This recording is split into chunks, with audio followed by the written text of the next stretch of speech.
I love you, Allah.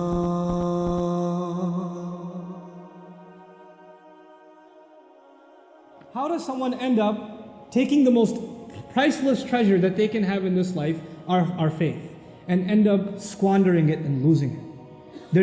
It doesn't happen overnight. You don't just lose your Emaan. It's a process. And that process has been described in these timeless words. Bala, of course you used to be with us. وَلَكِنَّكُمْ فَتَنْتُمْ أَنفُسَكُمْ.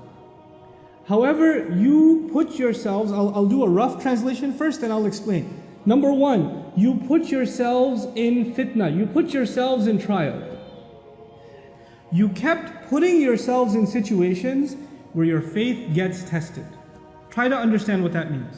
You kept putting yourself in environments where you knew it was bad for you, but you said, no, I can handle it. I got this.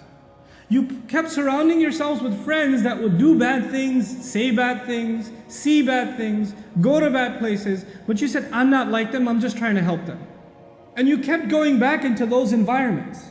You kept getting into gatherings and places and situations. You kept putting yourselves in those places assuming that it will not have any effect on you.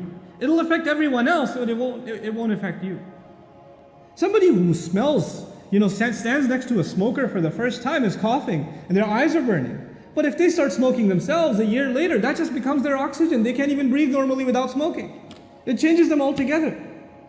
What was the second problem? The second problem was وَتَرَبَّصْتُمْ. You kept procrastinating. Now what does that mean? That means you realized it's bad, and you also realized in your own conscience, I should change, but you told yourself, I'll change pretty soon, inshallah. Just this one more month I'm doing this, just this one more weekend, just this one or two more party, just one or two more drinks. That you keep telling yourself just a little bit more, and then people tell my favorite one, Ramadan is right around the corner. It's just 10 more months, 11 more months, Once Ramadan comes, man, I'll be totally different. And I plan to go to Hajj. Once I go to Hajj, you watch, I'm going to be a different person. But until then, just make dua for me. What is the effect of tarabbus, of holding off and holding off and holding off? Actually, you assume that you can put the brakes on at any time. The truth of it is, that's not the case. The longer you stay, the more addicted you become, and the more impossible you feel, it's impossible for you to get out of it. And when that happens, a guilt sets in. Nobody likes to feel guilty.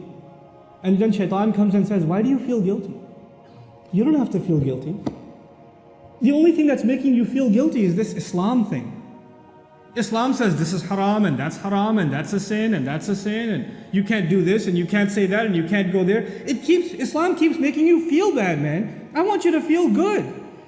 How true is Islam anyway? And now the thoughts start running in this person's mind, a man or a woman. Why am I even following Islam? It seems like it just wants me not to be happy. I just want to live my life, man. I just want to be free. I just want to be able to do what I want. I just want to be able to hang out with my friends. I'm not so sure about the Quran anyway. How do we even know there is a God? How do we even know? What's this hadith business? I mean, how do we even know it's authentic? And so you have this young man or woman, this Zainab, this Ali, this Fatima, this Abdullah, this Kareem, these beautiful names, and now they're starting to ask questions about, I'm not so sure about this Islam. I don't know. I have doubts. I have serious doubts. And these are not PhDs in philosophy, nor do they have exhaustive education in Islamic history where they studied it and they started developing doubts. No. They were in a bad environment. They didn't change themselves. That is the process. I've talked to hundreds of these people that literally live this ayah. They live this ayah. And then they get to a point where they have doubts. But their doubts have nothing to do with logic or reason. As a matter of fact, when you answer one doubt, they go to the next doubt. When you answer that one, they go to the next one. When you answer that one, you go to the next one. Then you say, hold on a second. So how long ago did you start ending up in questionable kinds of company? And then the truth starts coming out. وَارْتَبْتُمْ. The very next words are, you fell into doubt. You started doubting. You know what doubt will do? It'll let you off the hook. You'll be able to say to yourself, well, it's not really absolutely the truth anyway, so I shouldn't feel bad that I don't follow it. I shouldn't feel bad. And now once those doubts settle in, then two things are taken away from you. The desire for Jannah is taken away. The desire for making Allah happy is taken away. The afterlife is nothing to you. The afterlife means nothing. If somebody even brings up heaven and hell, it's a joke to you. Well, if you take away heaven and hell, if you take away the motivation to end up in the reward of Allah, or get away from the punishment of Allah on Judgment Day, well, the only motivation you're going to have left are things that are left in this world, isn't it? And this life will be money, it'll be fame, it'll be leisure, it'll be pleasure, it'll be material things. That's all you ever think about, that's all you ever care about, that's all you ever want to know about, that's the only thing that ever interests you, that's the only thing you make efforts towards, because you think all of these things are going to bring you happiness. They'll bring you contentment. So the next words are, وَغَرَّتْكُمُ الْأَمَانِيُّ. False hopes deceived you. You had false hopes that some kind of worldly thing will bring you happiness, and you ran after it. You gave all of your life to it.